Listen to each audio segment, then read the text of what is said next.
Olá, hoje eu quero falar sobre a primeira infância, período que compreende os primeiros 6 anos de vida. Tudo que a gente vivencia nessa fase terá repercussão na vida adulta. É comprovado que a predisposição a traumas, a problemas psicológicos, a transtornos psiquiátricos tem relação com o que a gente vivenciou nessa fase de vida. Nessa fase, o cérebro está aprendendo muita coisa e muito rápido. É como se fosse uma esponja. Tudo que ele vivencia, ele vai guardando. Todas as informações, as emoções, as experiências vividas, sejam boas ou ruins. O que nós, pais, queremos para os nossos filhos? Que eles sejam no futuro felizes e realizados, mas tem que ser muito além disso. Tem que ser seres humanos respeitosos, que tenham compaixão, que sejam criativos, resolutivos, que sejam resilientes, que saibam lidar com as frustrações, que tenham ambição e não tenham ganância, que saibam reconhecer seus limites e suas limitações. Isso tudo não é fácil. Isso tem que ser construído, isso tem que ser ensinado. Nessa fase da vida a gente vai construir a base. A base da criança tem que ser uma base sustentável, uma base firme, como se fosse uma árvore. Quanto mais profundas as raízes da árvore, mais forte, firme e segura essa árvore será. Todos os adultos, claro, incluindo os pais, mas nós pediatras, tios, tias, padrinhos, madrinhas, avós, todo mundo, os professores, todo mundo que participa de forma efetiva na vida da criança tem que ter a consciência da importância do nosso papel no desenvolvimento tanto intelectual, físico, afetivo, no desenvolvimento geral dessa criança. Nessa fase, a criança precisa brincar. É através das brincadeiras que ela vai aprender. Vai aprender tudo. Primeiro, as regras básicas de convivência, o que pode, o que não pode, o que é meu, o que é seu. Aprender a esperar, aprender a lidar com as frustrações. Através das brincadeiras, a gente estimula a criatividade, a gente faz os amigos, a gente estimula esse contato social. Enquanto a criança brinca, o cérebro está trabalhando e trabalhando muito. Para muitos adultos, brincar é meio sem graça, ou falam que não tem tempo, ou julgam brincadeira mesmo sem importância. Mas saibam que quando um pai ou uma mãe está brincando com os seus filhos, as crianças tendem a ser mais habilidosas, mais pacientes, mais tolerantes e aprendem a lidar melhor com as adversidades do dia a dia. Então, a gente tem que separar mesmo um tempo para brincar com nossos filhos, a gente tem que ter tempo, afeto e uma condição adequada de brincar. No dia a dia, eu sei que é difícil, o tempo é curto mesmo, mas eu fiz uma conta. Se nós adultos vivermos 80 anos e os primeiros 6 anos vão equivaler a 7,5% da vida nossa que a gente vai dedicar a um período essencial na vida da criança. É um período, 7,5% é pouco. E esse tempo, essa porcentagem ainda é menor ainda, porque com 6 anos as crianças já estão na escola, antes disso. Então, a porcentagem que a gente tem para dedicar o nosso tempo ainda é menor. Então, a minha sugestão, no dia a dia, a criança chegou em casa, sente com ela. Se você tem 30 minutos, que sejam 30 minutos de qualidade. Brinque, beija, faz brincadeiras que não precisam correr, porque dentro de casa é difícil mesmo. Então, vamos tentar o pouco tempo que a gente tem durante a semana para ser um tempo de qualidade. Um tempo em que você tenha contato com seu filho, que você olhe no olho, que você brinque, que você tente contar histórias para ele, histórias antigas suas. Criança adora ouvir história de antigamente, que você caiu de bicicleta. Conte casos, mostre fotos. Crie com seus filhos conexões, mas sem ser conexões virtuais, conexões reais. A gente está precisando disso. Mas não é isso que tem acontecido. Os pais têm chegado em casa cansados e aí eles acabam terceirizando as crianças para as telas. A internet foi algo que mudou o mundo mesmo. Pensar que para atingir 50 milhões de usuários, o carro demorou 62 anos, a televisão 22 anos. A internet demorou 7 anos e o Pokémon 15 minutos. Em 15 minutos, 50 milhões de pessoas estavam ligadas ao Pokémon. Imagina como que a internet ela é potente, mas ela está sendo potente o suficiente para destruir as nossas famílias. O mundo virtual, ele é virtual. Nós precisamos voltar para o mundo real. Os adultos estão ficando adoentados pelo excesso de internet, estamos adoentando os nossos filhos. Estamos vendo cada dia mais crianças sem limite algum, crianças birrentas aos 6 anos. Que não conseguem esperar na fila do médico, ou na fila do banco, ou na fila do supermercado. Elas não conseguem esperar nada, Nem na hora de tomar um sorvete, que é do interesse dele, eles estão na tela. O que eu vejo é que a gente chega nas festas e aí as crianças vão cumprimentar a gente olhando para o celular. Pera lá, vamos voltar para o mundo real. A gente tem que fazer com que essas crianças tenham um contato social. Por favor, vamos fazer isso diferente. A gente tem que fazer uma comunidade. Vamos combinar, olha, fulano, vamos para casa do fulano, não vão levar nada não. Na hora que os meninos cansarem, coloquem eles na televisão. O mundo da internet está destruindo os lares. Dois lugares que me assusta. Para mim são os lugares que a gente mais conversa com as nossas famílias se a gente for olhar para trás, na hora das refeições e dentro do carro. A criança chega da escola, tem um tablet dentro do carro dela. Como que a criança vai conversar com você? Como que os pais vão saber se essas crianças estão sendo abusadas, sofrendo bullying? Eles não têm oportunidade de falar. Que horas que esses meninos vão falar? Na hora que vai comer, cada um tá com seu televisão, com seu tablet, com seu telefone. Que horas que vocês vão conversar? Como que vocês vão contar casos de antigamente? Essas crianças vão ter quais memórias afetivas? Sobre comida, outra coisa, todo mundo pede comida hoje nos aplicativos, as casas não tem cheiro de comida mais, não faz mais comida e cada um tá conectado. E aí depois a gente quer colher frutos bons no futuro, não tem como. A gente precisa rever. A criança que está dentro do carro, ela tem que olhar para o ônibus, ver alguém mexendo com ela, conversar, cantar. Mas a gente está vendo tudo muito diferente. As crianças não estão tendo limite.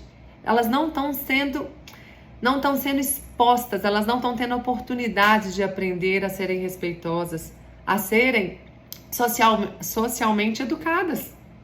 Estão sendo todas terceirizadas.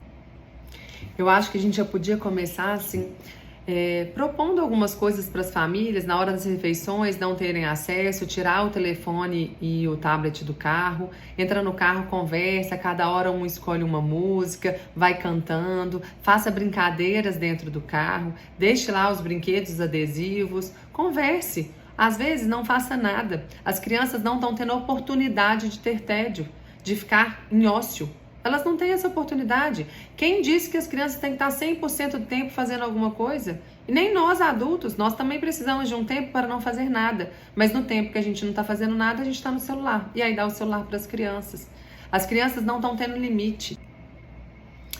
Sobre limite.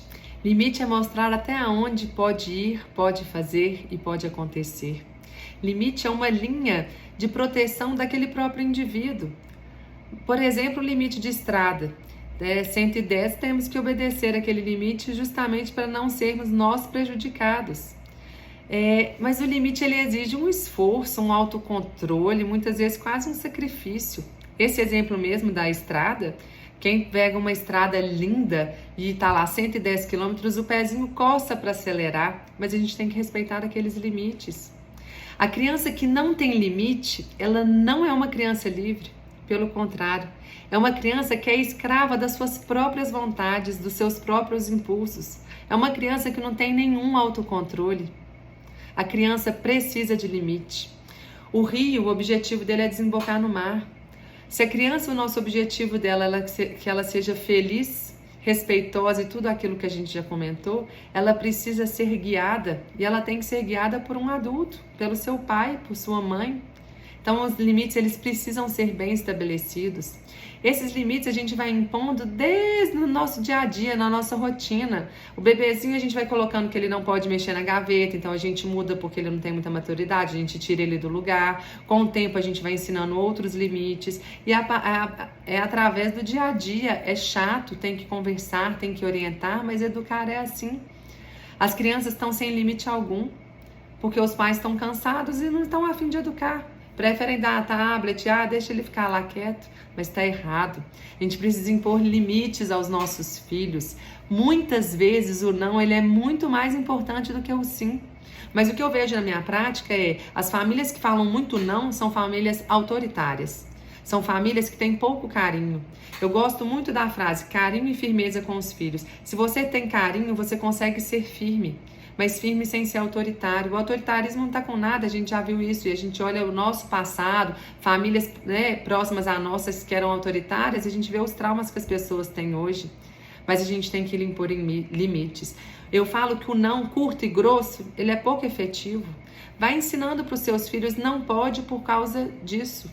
E dê outros exemplos. Filho, eu não posso ir no pula-pula porque eu sou adulto. Da mesma forma que você não pode dirigir porque você é criança. Então tem coisas que não pode, tem coisas que pode. Posso tomar sorvete hoje? Hoje não, porque hoje é dia de semana, não é o nosso dia combinado do sorvete, mas pode deixar que sábado a gente pode tomar sorvete. Explique aos filhos, converse. Não tem que ser curto e grosso, mas a gente tem que impor limites. Através das brincadeiras, a gente ensina vários limites para as crianças. Não só limites, é também a brincar sozinha, entender que ela precisa respeitar o meu tempo. Isso é um limite. Então a gente tem que ensinar e tem que impor os limites, sim, aos nossos filhos. Uma coisa é limite e a outra coisa é limitação. São coisas diferentes que não podem ser confundidas. Limitações são totalmente diferentes dos limites. Limitações já é um impedimento de chegar a algum lugar. Isso a gente não deve nem impor e nem aceitar. A limitação, ela causa medo, ela causa dúvida. A gente tem que saber respeitar os limites e ultrapassar as limitações. O resultado de respeitar os limites e ultrapassar as limitações, ele é o mesmo: crescimento e segurança. Então vamos impor limites e não vamos limitar os nossos filhos, mas sim impor limites.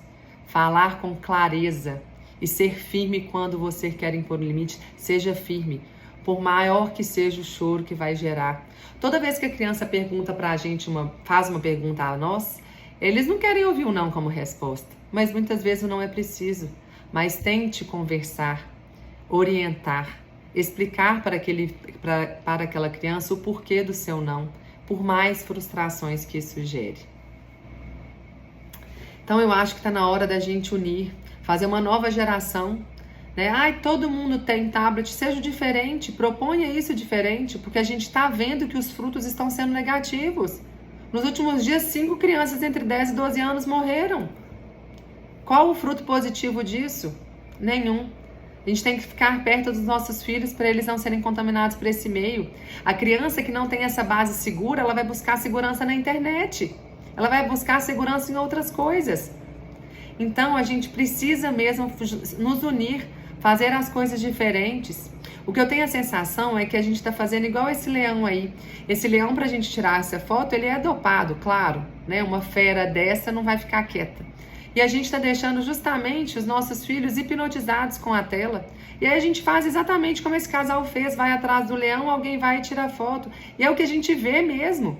Quantas fotos que vocês veem aí de amigos, as crianças na praia, no parque, no aniversário, no shopping, almoçando. Alguém bate uma foto, o menino, na hora que você vê, tá com o celular na mão. Ele simplesmente está fazendo igual esse leão. Ele está sendo dopado, ele olha para a foto, todo mundo ri, pronto, ele volta para o mundo dele. A gente tem que mudar esse cenário. A tela que seja mínima, né? Cidade é 1 hora por dia. A maioria das pessoas estão em excesso e a gente está colhendo os frutos ruins. Vamos estimular mais as brincadeiras ao ar livre no final de semana. Estimular durante a semana o tempo de qualidade. Se são 20 minutos, que sejam 20 minutos. Se é 1 hora, melhor ainda. Se você tiver a oportunidade de fazer um esporte junto com seu filho, isso é maravilhoso. Se tem uma coisa que ajuda nós pais a cuidar dos nossos filhos, é o esporte. O esporte tem um professor que a gente tem que obedecer mesmo, tem regras, tem limites, a gente respeita o outro, a gente respeita nossos adversários, a gente aprende a ganhar, a perder, a lidar com o mau humor do colega, do professor. Então a gente tem que estimular o esporte, estimular o ar livre, estimular o contato. Vamos nos unir. Eu sou a favor da gente fazer uma nova comunidade. Menos tela, mais afeto, mais ar livre, mais esporte. Se quer postar a foto, posta depois, numa hora que você vai olhar quando seu filho já estiver dormindo. Então, acho que a gente tem que nos unir.